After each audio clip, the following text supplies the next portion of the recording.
VD. Satheesan കാണിച്ചു കൂട്ടിയ കുറച്ച് കോപ്രായത്തരങ്ങളുണ്ട്. ഇത് കാണണം. കേരളത്തിന്റെ മുഖ്യമന്ത്രി ഇങ്ങനെയൊന്നും കാണിക്കരുതേ എന്നാ പറയാനുള്ളത്. കേരളത്തിന്റെ പ്രതിപക്ഷ നേതാവല്ല താങ്കളിപ്പോ, താങ്കൾ മുഖ്യമന്ത്രിയാണ് എന്ന ബോധം വേണം എന്നുള്ളതാണ്. പണ്ട് പറഞ്ഞ വാക്കുകളൊക്കെ ഇന്ന് പാലിക്കാൻ പോലും താങ്കൾക്ക് കഴിയുന്നില്ല എന്നുള്ളതാണ്. അടിമകളായ കുറെ കൂത്തറകൾ കിടന്ന് കുത്തിമറിയുന്നത് കാണുമ്പോൾ എനിക്ക് നിങ്ങളോട് ഭയങ്കര സഹതാപം തോന്നുന്നുള്ളതാണ്. നിങ്ങൾ ആ കൊടിയൊക്കെ പിടിച്ചോ, പക്ഷെ ഒരു കാര്യം പറഞ്ഞേക്കാം, ഇത് ജനാധിപത്യ രാജ്യമാണ്. നിങ്ങളുടെ നേതാവ് ചെയ്യുന്ന തെറ്റ് പോലും വിളിച്ചു പറയാൻ നിങ്ങളെ കൊണ്ട് കഴിഞ്ഞില്ല എങ്കിൽ നിങ്ങൾ പറ്റ പരാജയമായി പോകുന്നുള്ളതാണ്. നിങ്ങൾ ഈ വീഡിയോ ഒന്ന് കാണുക. അധികാരത്തിൽ എത്തുന്നതിന് മുമ്പ്, റിസൾട്ട് അറിയുന്നതിന് മുമ്പ് വി.ഡി. സതീശൻ നടത്തിയ ചാർട്ടേഡ് ഫ്ലൈറ്റിലെ യാത്രയും എൻ.ഡി.എയുടെ ഘടകകക്ഷിയെ JDS നേതാവിനെ പോയി കണ്ടതും അതിനുശേഷം തൃപ്തികരമായ വിശദീകരണം വന്നിട്ടില്ല. രണ്ടാമത്തത്, വന്ദേ മാതരം സത്യപ്രതിജ്ഞാ വേളയിൽ പൂർണ്ണമായി ആലപിച്ചതിൽ ഒരു ഡിസന്റ് നോട്ടും ഈ നിമിഷം വരെ, ഒരു വിയോജനക്കുറിപ്പും ഈ നിമിഷം വരെ ലോക്ഭവനെ അറിയിച്ചിട്ടില്ല. നമ്പർ 2. നമ്പർ 3, അതിനുശേഷം PMC പദ്ധതിയുമായി ബന്ധപ്പെട്ട് നിരന്തരം നമ്മൾ ചോദിക്കുമ്പോഴും ഒരൊറ്റ വാചകത്തിൽ പറഞ്ഞു ഒതുങ്ങുകയാണ്, നിയമവശം പരിശോധിച്ചുകൊണ്ടിരിക്കുന്നു. ആണോ PMC പദ്ധതിയെക്കുറിച്ച് ഇതായിരുന്നോ പ്രതിപക്ഷത്തിന്റെ നിലപാട്? PMC പദ്ധതിയിൽ ഒപ്പിട്ടതോടുകൂടി മോദിയും പിണറായിയും ഒന്നായി എന്നല്ലേ കോൺഗ്രസിന്റെ നിലപാട്?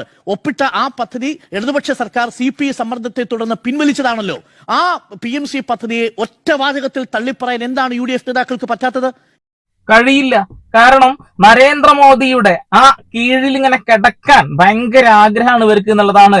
ഈ പറയുന്ന വി.ഡി. സതീശനൊക്കെ ആദ്യം വിമാനം കയറിപ്പോയ വാർത്ത നമുക്ക് എല്ലാവർക്കും അറിയാലോ.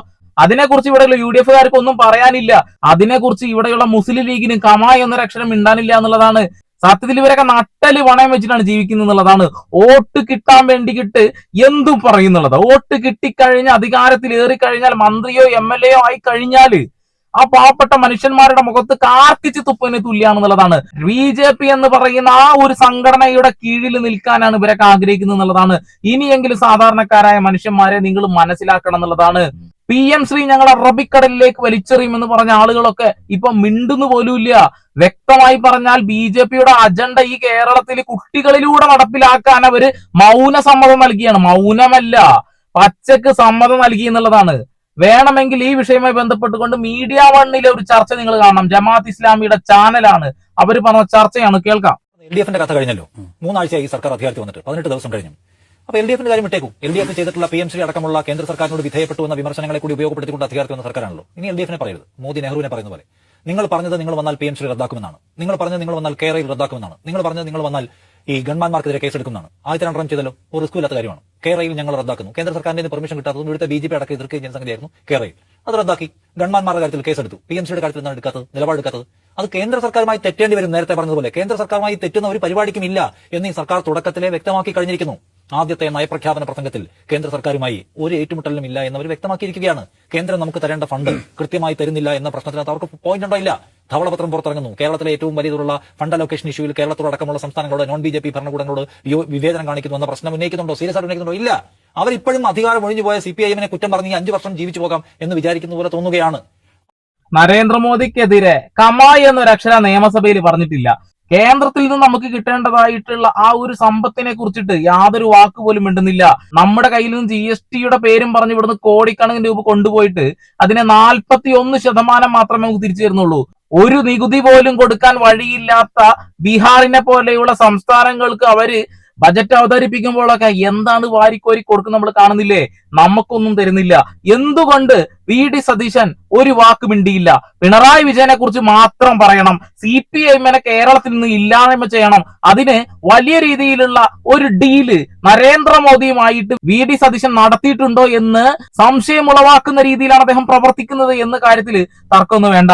ഇനി വീണ്ടും നമുക്ക് റിപ്പോർട്ടർ ചാനലിലെ ഈ ഒരു ഭാഗം കൂടി കേൾക്കാം. എന്താണ് മുഖ്യമന്ത്രിക്ക് പറ്റാത്തത്? എന്താണ് വിദ്യാഭ്യാസ വകുപ്പ് മന്ത്രിക്ക് പറ്റാത്തത്? അതിന്റെ നിയമവശം ഇപ്പോൾ പരിശോധിച്ചുകൊണ്ടിരിക്കുകയാണ്. അത് കെപ്റ്റിൻ അബൈൻസ് ആണ് എന്ന മട്ടിലുള്ള വേഗായ പ്രതികരണങ്ങളാണ് നൽകുന്നത്. ഇതും മറ്റൊരു പ്രിവിലേജ് അല്ലേ? ഇത് കേരളത്തിലെ ഏതെങ്കിലും ഒരു ഇടതുപക്ഷ സർക്കാരിന്റെ പ്രതിനിധി പറഞ്ഞാൽ എങ്ങനെയായിരിക്കും സമൂഹം അതിനെ കാണുക? ഇനി നയപ്രഖ്യാപന പ്രസംഗം നടത്തുന്നു. അവിടെ കേന്ദ്ര സർക്കാരിനെതിരെ ഒരു വിമർശനവും ഇല്ലാതെ ഞങ്ങൾ ഏറ്റുമുട്ടലിന്റെ പാതയിലല്ല, പോസിറ്റീവ് രാഷ്ട്രീയമാണ് എന്ന് പറയുന്നു. ഇത് പിണറായി വിജയനാണ് പറഞ്ഞിരുന്നതെങ്കിൽ എന്ത് ചാപ്പയായിരിക്കും ചാർത്തി കൊടുക്കുക?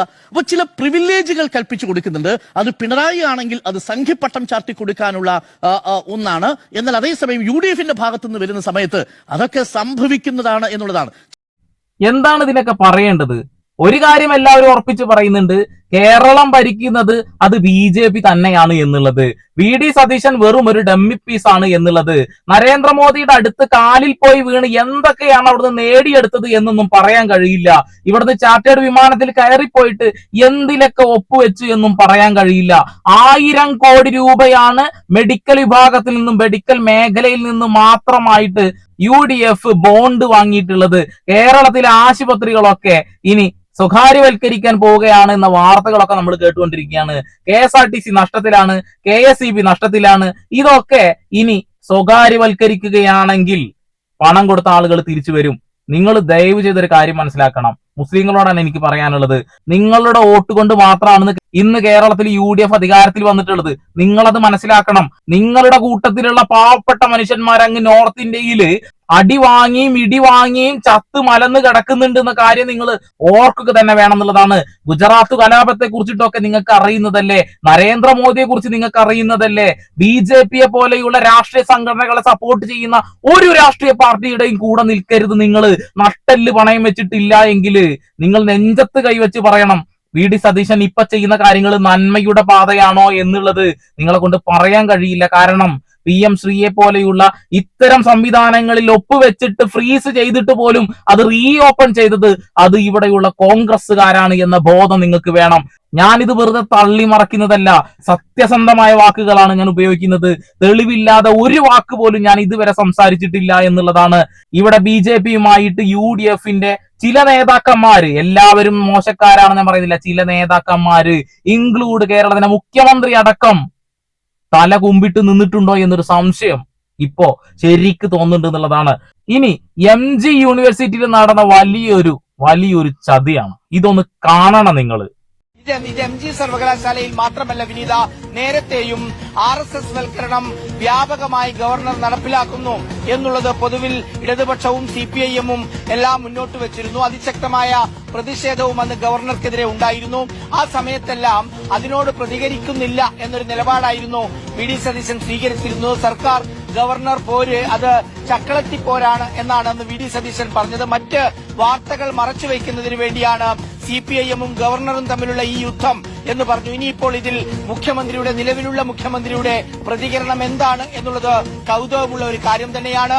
ആ സർവകലാശാലകളെ മാത്രമല്ല, ആ ഉന്നത വിദ്യാഭ്യാസ സ്ഥാപനങ്ങളെ മാത്രമല്ല, നേരത്തെ ലോക് ഭവനിലും ഇതുപോലെ ആ ഭാരതാംബയുടെ ചിത്രം ഉയർത്തിപ്പിടിച്ചുകൊണ്ടുള്ള വിവാദം നമ്മുടെ എല്ലാവരുടെയും മുന്നിലുണ്ട്. ഗവർണർ അവരുടെ പ്രത്യയശാസ്ത്രം അപ്പാടെ കേരളത്തിലെ ഉന്നത വിദ്യാഭ്യാസ മേഖലയിൽ നടപ്പിലാക്കുന്നു എന്ന വിമർശനമാണ് ഇത്രയും കാലം CPIM-ഉം അതുപോലെ DYFI-യും SFI-യും പോലെയുള്ള എല്ലാ സംവിധാനങ്ങളും പറഞ്ഞത്.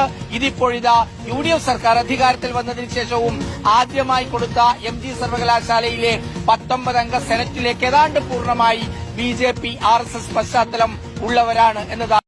മന്ത്രി റോജിക്കൊന്നും പറയാനില്ല. നിങ്ങൾക്ക് ഓർമ്മയുണ്ടാവും, SFI ഗവർണർക്ക് നേരെ കരിങ്കൊടി വീശിയതും ഒരുപാട് അറസ്റ്റുകൾ നടന്നതും ജലപീരങ്കിയൊക്കെ ഉപയോഗിച്ചതൊക്കെ നിങ്ങൾ എല്ലാവരും കേട്ടതായിരിക്കും. അന്ന് UDF പറഞ്ഞൊരു വാക്കുണ്ട്, ഇവിടെ മറ്റുള്ള കാര്യങ്ങൾ മറച്ചു വെക്കാൻ വേണ്ടിയിട്ട് മനഃപൂർവ്വം അവര് കാണിച്ചു കൂട്ടുന്ന കോപ്രായത്തരങ്ങളാണ് ഇത് എന്നുള്ളത്. ഇപ്പൊ എന്താ അവസ്ഥ? മുഴുവൻ കാവ്യവൽക്കരിച്ചില്ലേ. ഇവിടെ കേരളത്തിന്റെ മുഖ്യമന്ത്രി എന്തെങ്കിലും മിണ്ടിയോ? ഒരാളും മിണ്ടുന്നില്ല എന്നുള്ളതാണ്. ഇതാണ് ഞാൻ പറഞ്ഞത്, UDFന്റെ കൂടെ കൂടിയ മുസ്ലിം ലീഗ് പോലും നിങ്ങളെ ചതിക്കുകയാണെന്നുള്ളത്. ഇനിയെങ്കിലും മുസ്ലിം ലീഗ് ഒരു കാര്യം മനസ്സിലാക്കണം, നിങ്ങൾ ഈ കൂട്ടുപിടിച്ചിരിക്കുന്നത് ഒറ്റുകാരന്റെ കൂടെയാണ് എന്നുള്ളതാണ്. കേരളം ഇന്ന് ഭരിക്കുന്നത് സതീശൻ എന്ന് പറയുന്ന ഒറ്റുകാരനാണ് എന്ന കാര്യത്തിൽ ഒരു തർക്കവും വേണ്ട. അല്ലെങ്കിൽ അദ്ദേഹം ഈ വാക്കുകൾ നിഷേധിക്കട്ടെ, അല്ലെങ്കിൽ ഗവർണറുടെ ഈ തീരുമാനത്തെ കുറിച്ച് എന്തെങ്കിലും പറയട്ടെ, അല്ലെങ്കിൽ പല കാര്യങ്ങളും ഇപ്പോഴും മൗനം പിടിച്ചു നിൽക്കല്ലേ, വാ തുറക്കട്ടെ. എന്തിനാണ് ആ വിമാനം പിടിച്ച് അങ്ങോട്ട് പോയതെന്ന് പറയട്ടെ. പറയാൻ കഴിയില്ല, കാരണം അതാണ് ഡീല് എന്നുള്ളതാണ്. നിങ്ങൾ വീഡിയോ കാണുമ്പോൾ ചിലപ്പോൾ രോക്ഷം കൊള്ളുകയൊക്കെ ചെയ്യും. അങ്ങനെ രോഷാകുലരാവേണ്ട കാര്യമൊന്നുമില്ല.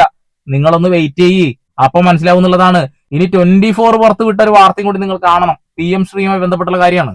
ഈ പദ്ധതി നേരത്തെ ഗോപിച്ചേട്ടൻ പറഞ്ഞതുപോലെ അല്ലെങ്കിൽ ഇപ്പോൾ ശംസി പറയുന്ന പോലെ ഏതെങ്കിലും സാങ്കേതിക കാരണം പറഞ്ഞിട്ടല്ല അന്ന് UDF എതിർത്തത്. അന്ന് UDF പക്കാ രാഷ്ട്രീയം പറയുകയായിരുന്നു. എന്തായിരുന്നു രാഷ്ട്രീയം? ഇത് സംഘപരിവാറിന്റെ പ്ലാനാണ്, സംഘപരിവാറിനെ വിദ്യാഭ്യാസ മേഖലയെ കാവ്യരിക്കാനുള്ള പ്ലാനാണ് NEP PM ശ്രീ. അതിന് അടിപ്പെടുകയാണ് പിണറായി വിജയൻ സർക്കാർ ചെയ്യുന്നത്. ഏതെങ്കിലും തരത്തിൽ പണം കിട്ടോ ഇല്ലയോ ഒന്നൊന്നുമല്ല പറഞ്ഞത്. അങ്ങേയറ്റം രാഷ്ട്രീയം മാത്രം പറഞ്ഞത് ടീം UDF പറഞ്ഞു, VD സതീശൻ പറഞ്ഞു, ലീഗ് പറഞ്ഞു, MSF PK നവാസ് അവിടെ സെക്രട്ടറിയുടെ മുന്നിൽ പ്രതിഷേധിച്ചു. അടികൊണ്ട് വെള്ളം ഈ പറഞ്ഞ വാട്ടർ ജലപീരങ്കി കൊണ്ട് വെള്ളം അടിയേറ്റവരാണ്. ഈ സർക്കാർ അധികാരത്തിലേക്ക് എത്തിയതിനു ശേഷം 5 SIT ഉണ്ടായി, 4-5 SIT ഇതിനോടകം ഉണ്ടായി. ഈ പറയുന്ന കാര്യങ്ങൾ അന്വേഷിക്കാനാണ് കേരള പദ്ധതി റദ്ദാക്കുമെന്ന പ്രഖ്യാപനം അവിടെ ഉണ്ടായി. ഈ പറയുന്ന കാഫർ സ്കീഷുള്ള SIT ഉണ്ടായി. ഇപ്പൊ നമ്മൾ നേരത്തെ പറഞ്ഞ രക്ഷാപ്രവർത്തന SIT ഉണ്ടായി. SIT ഉണ്ടാകുന്നത് എന്തുകൊണ്ടാണ്? പോയ സർക്കാരിന്റെ കാലത്തെ തെറ്റായ നയങ്ങൾ ഞങ്ങൾ തിരുത്തുന്നു എന്ന സത്യം ഉണ്ടാവാനാണല്ലോ. ആ സത്യം എന്തുകൊണ്ടാണ് ഈ PMC കാര്യത്തിൽ ഉണ്ടാവാതെ പോകുന്നത്? ഇല്ല, നടക്കില്ല. കാരണം എന്തെന്നറിയോ? ഞങ്ങള് നരേന്ദ്രമോദിക്ക് വാക്ക് കൊടുത്തുപോയി. ഇവിടെ കാവി ട്രൗസറിന്റെ എണ്ണം ഞങ്ങൾക്കൊന്ന് കൂട്ടി വെക്കണമെന്ന് ആഗ്രഹമുണ്ട് എന്നുള്ളതാണ്. നിങ്ങളൊരു കാര്യം മനസ്സിലാക്കണം. നിങ്ങൾ വോട്ട് ചെയ്ത് അവിടെ കയറ്റി വിട്ടത് പിണറായിയോടുള്ള ഒരു ഓപ്ഷൻ കൊണ്ട് മാത്രമാണെന്ന കാര്യത്തിൽ തർക്കമൊന്നും വേണ്ട. പക്ഷെ പിണറായി വിജയന്റെ കാലഘട്ടത്തിലാണ് ഇതുവരെ ഒരു ഭരണാധികാരിക്കും നേരിടേണ്ടി വന്നിട്ടില്ലാത്ത രീതിയിലുള്ള പല കാര്യങ്ങളും സംഭവിച്ചിട്ടുള്ളത്. വെള്ളപ്പൊക്കം ഉണ്ടായി, അല്ലെ? ദുരിതങ്ങൾ പലതുണ്ടായി. ഇവിടെ കൊറോണ വന്നു, ഒരുപാട് നിപ്പ വന്നു, ഒരുപാട് പ്രതിസന്ധികൾ ഉണ്ടായിട്ടും കേരളം താഴെ നിന്നിട്ടില്ല. നമ്മൾ മുകളിലേക്ക് തന്നെയാണ് പോയിട്ടുള്ളത്. വയനാട് ദുരന്തം സംഭവിച്ച സമയത്ത് UDF പറഞ്ഞു ഞങ്ങള് ഇത്ര വീട് വെച്ച് കൊടുക്കാന്നുള്ളത്. അവിടെ ഭൂമി വാങ്ങിയിട്ട് ഒരു കല്ലും വെച്ച് പോന്നതാ, അവിടെ ഒന്നും കൊടുത്തിട്ടില്ല എന്നുള്ളതാണ്. അപ്പൊ നിരന്തരമായിട്ട് ഇടതുപക്ഷത്തിനെ തകർക്കാൻ വേണ്ടി മാത്രമാണ് ഈ UDF നേതാക്കന്മാര് പണിയെടുത്തിട്ടുള്ളൂ. അവര് സത്യസന്ധമായ രീതിയിൽ പണിയെടുത്തിട്ടില്ല എന്നുള്ളതാണ്. നിയമസഭയിൽ VD സതീശൻ പറഞ്ഞൊരു വാക്കുണ്ട്, BJPയുടെ MLA മുന്നിൽ ഞാൻ വണങ്ങുന്നു എന്നുള്ളത്. അതുപോലെ ചട്ടം ലംഘിച്ചുകൊണ്ട് നമ്മുടെ സ്പീക്കർ BJPക്കാർക്ക് സംസാരിക്കാൻ അവസരം കൊടുക്കുന്നു, അവർക്ക് ഓഫീസ് വെച്ച് കൊടുക്കുന്നു. ഒരുപാട് അപകടങ്ങൾ ഇപ്പൊ തന്നെ നമ്മൾ കണ്ടുകൊണ്ടിരിക്കുകയാണ്. മൃദുത്വ സമീപനം ഇപ്പൊ VD സതീശൻ ചെയ്യുന്നത് അത് അപകടമാണ് എന്ന് പറയാതിരിക്കാൻ കഴിയില്ല. നിങ്ങൾ തീക്കൊള്ളി കൊണ്ടാണ് ഈ തല ചൊറിയുന്നത് എന്നുള്ളതാണ്. ഇവിടെ UDFന്റെ ഒരു ലക്ഷ്യം മാത്രമേ ഉള്ളൂ, അത് BJPയെ തകർക്കണം എന്നുള്ളതല്ല. ന്യൂനപക്ഷങ്ങൾ അടിച്ചമർത്തുന്ന BJPയെ ഉന്മൂലനം ചെയ്യണമെന്നല്ല. അവർക്ക് ആകെ ലക്ഷ്യം കമ്മ്യൂണിസ്റ്റ് പാർട്ടി ഇല്ലാതാകണം എന്ന് മാത്രമേ ഉള്ളൂ എന്നുള്ളതാണ്. ഈ രാജ്യത്ത് നിന്നും നിങ്ങൾക്ക് പൂർണ്ണമായും കമ്മ്യൂണിസ്റ്റ് മാർക്സിസ്റ്റ് പാർട്ടിയെ തുടച്ചു നീക്കാൻ കഴിയില്ല. അങ്ങനെ നിങ്ങൾ ചെയ്തു കഴിഞ്ഞാൽ വിഷം കുടിക്കുന്നതിന് തുല്യമായിരിക്കും, വിഷം കുടിക്കുന്നതിന് തുല്യം. കാരണം PM ശ്രീ ഞങ്ങൾ നടപ്പിലാക്കില്ല എന്ന് തന്നെ പറഞ്ഞു, അത് ഫ്രീസ് ചെയ്തു വെച്ചു. അങ്ങനെ പല നട്ടെല്ലുള്ള തീരുമാനങ്ങൾ എടുത്തിട്ടുണ്ട്. ഇങ്ങനെ ഒരു സാധനം നടപ്പിലാക്കി കഴിഞ്ഞാൽ എന്ത് സംഭവിക്കുന്നറിയോ? നരേന്ദ്രമോദിയുടെ ഫോട്ടോസ് പലയിടങ്ങളിലും വരും എന്നുള്ളതാണ്. അങ്ങനെ എന്തിനാണ് നമ്മൾ നാണം കെട്ടിട്ട് ഇദ്ദേഹത്തിന്റെ ഫോട്ടോ വെച്ചിട്ട് സ്കൂളുകളിലേക്ക് പോകുന്നത്? അതിന്റെ ആവശ്യമില്ല. അത് തന്നെയാണ് അന്ന് ഇടതുപക്ഷം എടുത്ത തീരുമാനം. അന്ന് ഒപ്പുവെച്ചു എന്ന് പറയുന്നുണ്ടല്ലോ, അത് ഫ്രീസ് ചെയ്തു എന്നുള്ള വാക്ക് നിങ്ങൾ എന്തുകൊണ്ട് എടുക്കുന്നില്ല? അത് റീഓപ്പൺ ചെയ്തത് ഞങ്ങളാണ് എന്ന് നട്ടല് നിവർത്തിക്കൊണ്ട് നിങ്ങൾ എന്തുകൊണ്ട് പറയുന്നില്ല? ഇവിടെ മുസ്ലിം ലീഗിന്റെ ഒരു MLAയോ ഒരു മന്ത്രിയോ ഞങ്ങൾ അന്നെടുത്ത നിലപാടിൽ തന്നെ ഉറച്ചു നിൽക്കുന്നു, ഞങ്ങൾ ഇതിനെ ബഹിഷ്കരിക്കുമെന്ന് പറയുന്നില്ല. പരിശോധിക്കട്ടെ എന്നാ പറയുന്നത്. പിണറായി ഭരിക്കുന്ന സമയത്ത് ഇതിനെതിരെ ശക്തമായി നിങ്ങൾ സംസാരിക്കുമ്പോൾ ആലോചിക്കട്ടെ എന്നല്ല നിങ്ങൾ പറഞ്ഞിട്ടുള്ളത്. നിങ്ങൾക്ക് ശക്തമായ ഒരു നിലപാടുണ്ടായിരുന്നു. ആ നിലപാടെല്ലാം വലിച്ചെറിഞ്ഞുകൊണ്ടാണോ നിങ്ങൾ ഇപ്പോൾ വന്ന് സംസാരിക്കുന്നതെന്ന് മാത്രമേ എനിക്ക് ചോദിക്കാനുള്ളൂ. അപകടമാണ്. VD സതീശന്റെ കാവി നിക്കറും അപകടമാണ്. നിങ്ങൾ ഒന്ന് മനസ്സിലാക്കുക. അധികം വൈകാതെ നമ്മൾ ഒരുപാട് കാര്യങ്ങൾ മനസ്സിലാക്കും. അപ്പോഴേക്കും ചിലപ്പോ നമ്മൾ മൂക്ക് വരെ വെള്ളത്തിൽ എത്തിയതുപോലെ ആയിട്ടുണ്ടാകും. ഓരോ ഒപ്പിനും വിലയുള്ളതാണ്. ഇപ്പോ അദാനി ഗ്രൂപ്പുമായി എന്തെങ്കിലും ഡീല് വന്നിട്ടുണ്ടെങ്കിൽ അത് നാളെ നമ്മൾ മനസ്സിലാക്കും. ഇവിടെ UDF വാങ്ങിയ 1000 കോടി ബോണ്ട്, അതുപോലെ തന്നെ BJP വാങ്ങിയ 1000 കോടി ബോണ്ട്, ഇതൊക്കെ മെഡിക്കൽ മേഖലയിൽ നാളെ അവർക്ക് ഇൻവെസ്റ്റ് ചെയ്യാൻ വേണ്ടി തന്നെ ഇവർ വാതിലുകൾ തുറന്നു കൊടുക്കും. നാളെ നമ്മൾ കഴിക്കുന്ന മരുന്ന് പോലെ എന്താണ് നമുക്ക് മനസ്സിലാവാൻ കഴിയാത്ത രീതിയിലാവും എന്നുള്ളതാണ്. ഇവിടെ ഇപ്പോൾ തന്നെ ഒരുപാട് ആശുപത്രികൾ ഈ രീതിയിൽ പ്രവർത്തിച്ചു തുടങ്ങിയ അമേരിക്കൻ കുത്തക മുതലാളിമാര് വാങ്ങിക്കഴിഞ്ഞു. 80% അവർ ഷെയർ വാങ്ങിയിട്ടുള്ളത്. അത്തരം ആശുപത്രിയിൽ പോകുമ്പോൾ തന്നെ നമുക്കതിന് വ്യക്തമായിട്ട് ആ വിഷയങ്ങൾ അറിയാമെന്നുള്ളതാണ്. ഞാൻ ഡിസ്ക്രിപ്ഷനിൽ വേണമെങ്കിൽ ലിങ്ക് ഇട്ട് വെക്കാം. ഞാൻ ഒരു തവണ ചെയ്തിട്ടുണ്ട് ആ വിഷയം, കൃത്യമായ ഡീറ്റെയിലോട് കൂടിയിട്ടുള്ളതാണ്. ഈ വിഷയത്തിൽ നിങ്ങൾ ഒരു കാര്യം മനസ്സിലാക്കണം, 1 രൂപ പോലും CPIM ബോണ്ട് വാങ്ങിയിട്ടില്ല. നട്ടല്ല ആരുടെ മുന്നിലും പണയം വെച്ചിട്ടില്ല. ഇവിടെയുള്ള മനുഷ്യന്മാരെ കൂട്ടിക്കൊടുക്കാൻ കൂടെ നിന്നിട്ടില്ല. ഇത് മനസ്സിലാക്കിക്കൊണ്ട് വേണം നിങ്ങൾ മുന്നോട്ട് പോകാൻ. നിങ്ങൾക്ക് പിണറായി വിജയനോട് ദേഷ്യം തോന്നിക്കോളൂ, പക്ഷെ ആ രാഷ്ട്രീയ പ്രസ്ഥാനത്തിനോട് നിങ്ങൾക്ക് ദേഷ്യം തോന്നുന്നുണ്ടെന്നുണ്ടെങ്കിൽ കൂടുതലായിട്ട് ഒന്നും പറയുന്നില്ല. വരും ദിവസങ്ങളിൽ കാലം തെളിയിക്കും. വീണ്ടും വരെ പുതിയ വാർത്താവിശേഷങ്ങളുമായി സന്ദീപ് എടപ്പാൾ സൈനിങ് ഓഫ്.